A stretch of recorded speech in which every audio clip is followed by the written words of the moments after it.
Ahead of unveiling the new iPad Pro 13-inch 2024, Apple has hyping up its Let Loose launch event as a different kind of Apple event and the most important iPad launch since the original iPad. And now that the dust has settled, it seems that the hype was largely justified. The iPad Pro 13-inch along with 11-inch model that was also announced is an incredibly accomplished and versatile device that, as the marketing spiel that accompanies it makes clear, features plenty of firsts and best. It's the first time an Apple M-Class chip has debuted in an iPad rather than a Mac. It's the thinnest ever Apple device and it has the best screen you can get on a tablet. The iPad Pro 13-inch is clearly a product made by a market leader at the top of its game. It's a stunning bit of kit that's packed with cutting-edge tech and is a shoe-in for the best tablet you can buy in 2024 for its specs alone. But this also means somewhat counterintuitively that this is not a tablet for everyone. For a start, along with the lofty specs, features and performance claims Apple is making for the iPad Pro 13-inch comes an equally sky-high price tag, $1,299 for the base model and $2,199 is for max specs model. That price immediately puts it out of the reach of many people, and this is clearly not a tablet that's designed for just browsing the web and watching videos on the couch. The fact that the new iPad Pro is also a showcase for Apple's brand new M4 chip suggests to me that this isn't a tablet that's simply designed to replace your older iPad, Amazon Kindle or Galaxy Tab, but a device that's designed to replace your MacBook. And when put into that context, the price of the iPad Pro is much more understandable. If you are not looking for the top of the range tablet to replace your laptop and just want something more affordable for casual tasks, the new iPad Air 6 will be much more appealing and it comes with some neat features of its own. However, if you are after an accomplished with a kit that can handle some seriously heavy workloads, including video editing and music production, while also coming in an incredibly thin and light form factor, then the iPad Pro 13-inch could prove to be a very sound investment indeed. If, like me, you were surprised to see the M4 chip debuted in the new iPad Pro rather than in a Mac, the new design of this tablet goes some way towards explaining the decision. According to Apple, both the incredibly thin body and the tandem OLED technology that powers the new Ultra Retina XDR display of the new iPad Pros are only possible thanks to advancement with the M4 chip, primarily around energy efficiency, thermal performance, and a new and improved 10-core GPU and new display engine to handle the more demanding screen. Apple claims that the M4 chip can provide the same level of performance as the M2 chip using half the power. Of course, the M4 chip can also provide much higher performance than the M2, but this level of power efficiency has allowed Apple to make the iPad Pro 13-inch incredibly thin and light with dimensions of 281.6 by 215.5 by 5.1 mm and weight of 579 grams.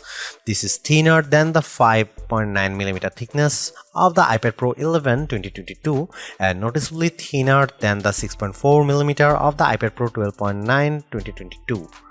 In fact, Apple goes as far as to say that the iPad Pro 13-inch is the thinnest device it's ever made. It certainly feels that way.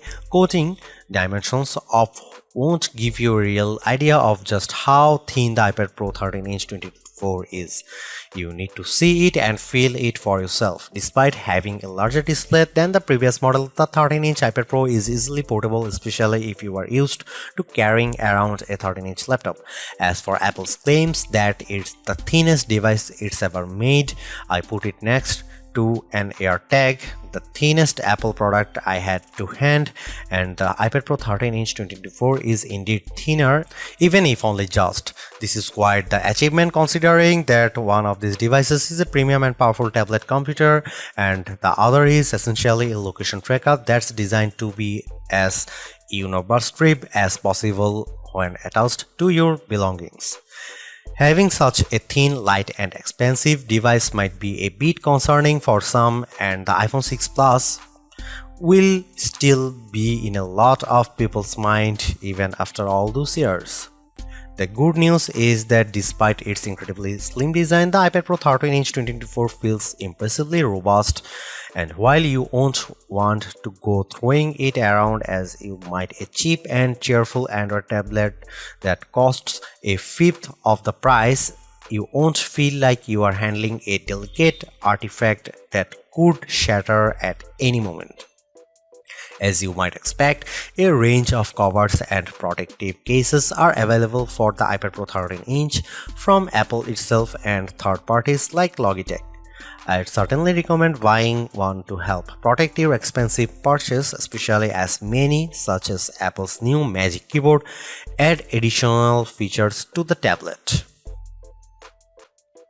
The body of the iPad Pro 13-inch 2024 is made with 100% recycled aluminum, and not only is this good for the environment, but it helps give the iPad Pro a solid and dependable feel without being too heavy.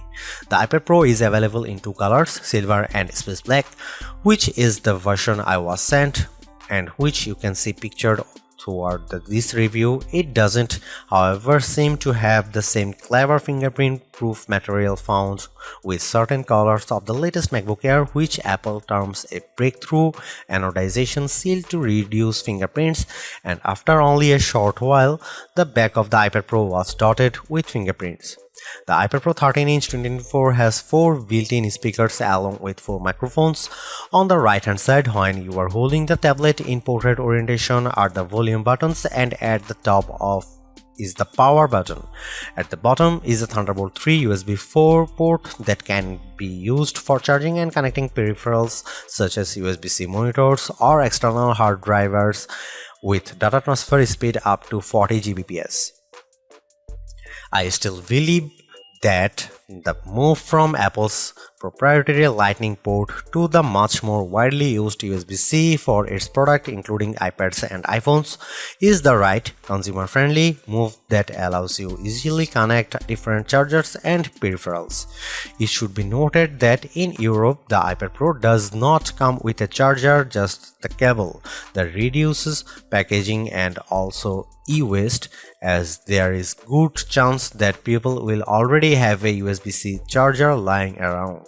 The cable Apple provides is only USB 2.0, however, which means you won't get anywhere near the maximum data transfer rates the iPad Pro's USB-C port is capable of. This feels like a bit of a mean decision on Apple's part, especially considering how expensive the iPad Pro 13-inch is. A magnetic smart connector runs along the right-hand side of the iPad Pro 13-inch, and this is used to connect and charge compatible accessories like the new Apple Pencil Pro and Magic Keyboard. The use of this new smart connector, however, means the older Apple Pencil does not work with this iPad Pro. When it comes to the cameras, there is both good and bad news. The good news is that 12-megapixel ultra-wide front camera has been moved to the right hand side, which means that when you use the iPad Pro in landscape orientation, the camera is at the top of the screen. This makes video calls much more comfortable and intuitive, and logging in via Face ID also feels easier. This is a design upgrade that many iPad Pro owners had been asking for, and it is very welcome. What is less good news, however, is that on the rear cameras, 12-megapixel f1.8 rear camera that can film up to 4K at 60 fps with a LiDAR sensor to assist with autofocus and an adaptive True Tone Flash, which Apple claims improves document scanning by using AI to detect when you are taking shots of a paper document and removing shadows from images by taking multiple shots. Meanwhile, the LiDAR camera is also used for 3D and spatial awareness, allowing the iPad Pro to scan rooms and identify objects, and allows for augmented reality apps to cleverly overlay virtual objects in the real world when you are looking at the iPad Pro's screen. Why isn't this great news? Well, you might notice that the new iPad Pro actually comes with one less rear camera. That's right, the iPad Pro 13-inch 2024 and the 11-inch model don't have the ultra-wide camera found on previous models. While Apple hasn't commented on why it decided to drop this camera, it could be due to Apple's desire to slim down this model or even to stop the price tag being too high. Regardless of Apple's reasons, some users will likely be disappointed by this move. Apple, however, suggests that thanks to the combination of the 12-megapixel camera, the LiDAR sensor, and the M4's image processing prowess, you will still be able to take wide-angle shots that look good. Although, while I am not a professional photographer, I imagine the results won't be able to quite match a dedicated ultra-wide-angle lens. Apart from the new M4 chip, the most exciting thing about the iPad Pro 13-inch is its overhauled display. Compared to the mini LED technology of the previous model's display, the new iPad Pro's OLED tech offers much better contrast, especially for HDR content, and is much brighter too, with a maximum full screen brightness of 1000 nits. Compared to the 1600 nits of the 2022 model. I compared the new iPad Pro 13-inch 2024 and the 2021 model, which features the same display as the 2022 one side by side, and several differences were immediately apparent. Watching the same Dolby Vision 4K footage, the new iPad Pro 13-inch offered more detail in very dark scene, with textures visible that are obscured by shadows on the 2021 model. There was also no visible bloom with the iPad Pro 13-inch 2024, which is where some light leaks from bright objects into adjacent dark areas. Comparing the iPad Pro's screen side by side, other more subtle differences were noticeable. For a start, the color temperature of the new iPad Pro's screen is warmer than the 2021 models, which means whites had a slight yellow tint compared to the blue tint of the 2021's screen. This was with both iPad Pros set to their default display settings and with True Tone turned off. True Tone is an Apple-specific feature that adjusts the color of the screen depending on the ambient light you are using the iPad in. By default, this is turned on, and for casual use, I recommended you keep it on for the best image quality. Although, if you are working on a project that requires color accuracy such as photo editing, then you will want to turn this off. As usual, the iPad Pro 13-inch 2024's screen offers support for the wide P3 color gamut. The color temperature difference won't be immediately noticeable unless you turn off True Tone and have two iPads next to each other, and even then which display looks better will be a matter of taste. I actually slightly prefer the cooler color temperature of the older model.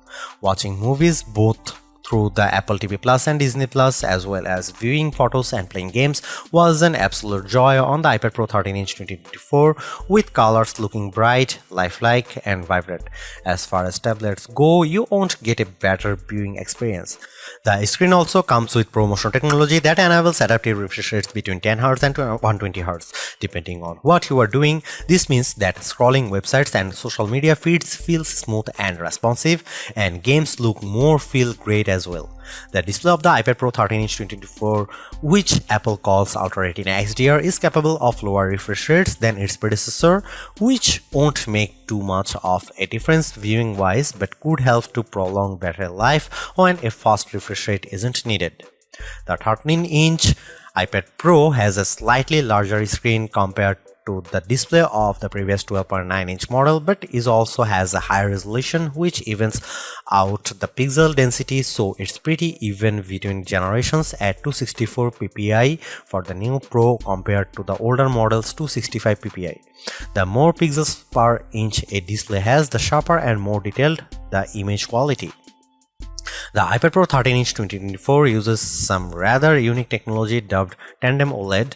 This is essentially two OLED displays layered one on top of the other with their combined brightness resulting in dazzling images. Some OLED displays can struggle with peak brightness, and this tandem technology is an attempt to rectify that.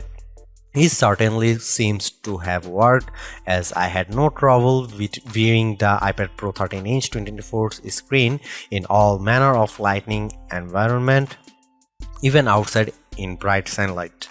By effectively halving the burden on each panel to display bright pixels, such OLED screens should avoid instances of burn-in, where static images can sometimes remain visible after they have been displayed, an issue that OLEDs can be susceptible to. During my time reviewing the iPad Pro 13-inch 2024, I didn't see any evidence of burn-in, although this isn't necessarily surprising, as it often only starts to appear after many hundreds of hours of use. Regardless, I never worried about it either. One thing to note is that due to the 3:2 aspect ratio of the 13-inch iPad Pro, when you are watching widescreen videos in ratios of 16:9 or especially 2.39:1 cinema ratio, you will see two prominent black bars above and below the picture, unlike previous models which had quite different tech depending on the screen size you choose. With the latest 13-inch iPad Pro and 11-inch iPad Pro, there is no quality penalty if you go for the smaller version. Both use the same technology, and as mentioned, they have different resolutions that equate to the same pixel density. This is a welcome change, as it means that if you had rather have a smaller iPad Pro, you are not going to miss out on the visual goodies. You can also configure the 1TB and 2TB models to come with nano texture display glass. This premium finish helps to reduce glare and reflections and could be of interest to professionals who will be using the iPad Pro for a long periods of time in locations such as studios which have a lot of bright lights. You can't get this screen tech with the smaller capacity models, and you have to pay extra $100 for the privilege. Apple sent me the iPad Pro with just the standard glass, so I was unable to test out of the nano texture glass, but I have seen it in action on the studio display, and it does indeed do a good job of reducing glare. Whether or not this is enough to justify spending $100 more will depend mainly on what you are using your iPad Pro for. Even without it, I found that glare wasn't too bad thanks to the brightness of the screen, although reflections were visible. Overall, the display of the iPad Pro 13-inch 2024 is easily the best you will get on a tablet device, and it even competes with the best laptop displays as well. That said, the dual OLED setup has clearly impacted the overall price of the new iPad Pro, and while it's a step up over its predecessors, I don't think the screen on its own would justify upgrading if you have an older iPad Pro with a mini LED screen. However, the iPad Pro 13-inch 2024 has a few more tricks up its sleeve. The iPad Pro 13-inch 2024 is the best tablet Apple has ever made, and the company has clearly thrown everything at it. You get an amazing OLED screen, a powerful M4 chip, and a ridiculously thin and light design, and if money is no object, this is an incredible bit of kit.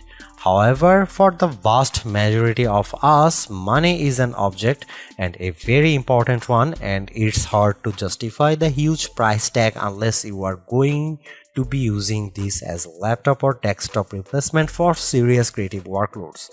If you just want a tablet for relaxing on the couch and scrolling the web, this isn't for you. Check out the new iPad Air 2024 instead.